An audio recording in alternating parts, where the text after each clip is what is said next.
نحمده ونصلي ونسلم على رسوله الكريم اما بعد فاعوذ بالله من الشیطان الرجیم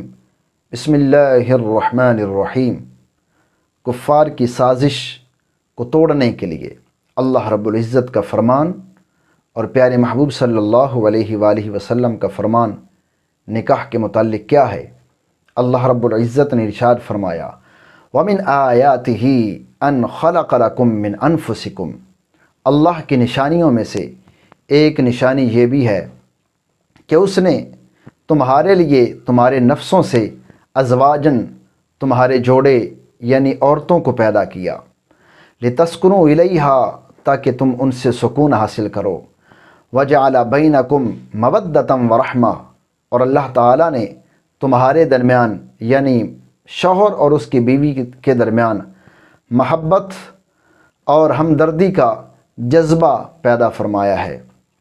اور پیارے محبوب صلی اللہ علیہ وآلہ وسلم نے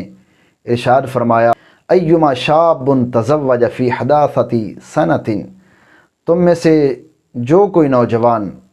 اپنی نوجوانی کے اندر نکاح کر لیتا ہے، اج شیطانہ، اس کا شیطان واویلا کرتا ہے، یا ویلہ، وہ کہتا ہے افسوس، عصم منی دینہ اذا تزوج احدکم اج شیطانہ، جب تم میں سے کوئی ایک نکاح کر لیتا ہے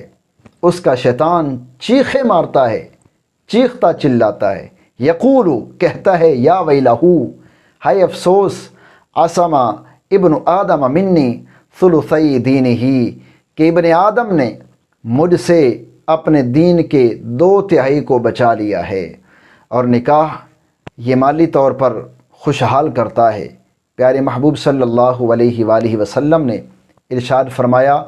تزوجوا النساء فإنہن یأتین المال، تم عورتوں سے نکاح کرو، وہ مال لاتی ہیں۔ ایک اور مقام پر اللہ کے نبی نے ارشاد فرمایا التمسوا الرزق بالنکاح، نکاح کے ذریعے رزق تلاش کرو۔ اور جو نکاح نہیں کرتا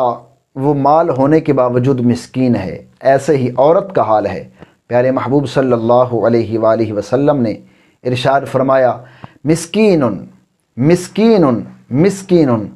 رجل لیس لہ امرأۃ، کہ مسکین ہے، مسکین ہے، مسکین ہے وہ آدمی جس کی بیوی نہیں ہے، وَإِنْ كَانَ كَثِيرَ الْمَالِ، اگرچہ اس کے پاس بہت زیادہ مال ہو، مسکینتن مسکینتن مسکینتن امرأۃ لیس لہ زوج، مسکینہ ہے، مسکینہ ہے، مسکینہ ہے وہ عورت جس کا خاوند نہیں ہے، وَإِنْ كَانَتْ كَثِيرَةَ الْمَالِ، اگرچہ اس کے پاس بہت زیادہ مال ہو۔ اللہ رب العزت کی بارگاہ میں دعا گو ہوں خالق کائنات مسلمانوں کو اللہ کے نبی کی اس سنت کو اپنی نوجوانی کے اندر پورا کرنے کی توفیق عطا فرمائے، اور کفار کی سازشوں کا جو نکاح کے خلاف ہیں ان کا مقابلہ کرنے کی توفیق عطا فرمائے۔ وآخر دعوانا الحمد للہ رب العالمین۔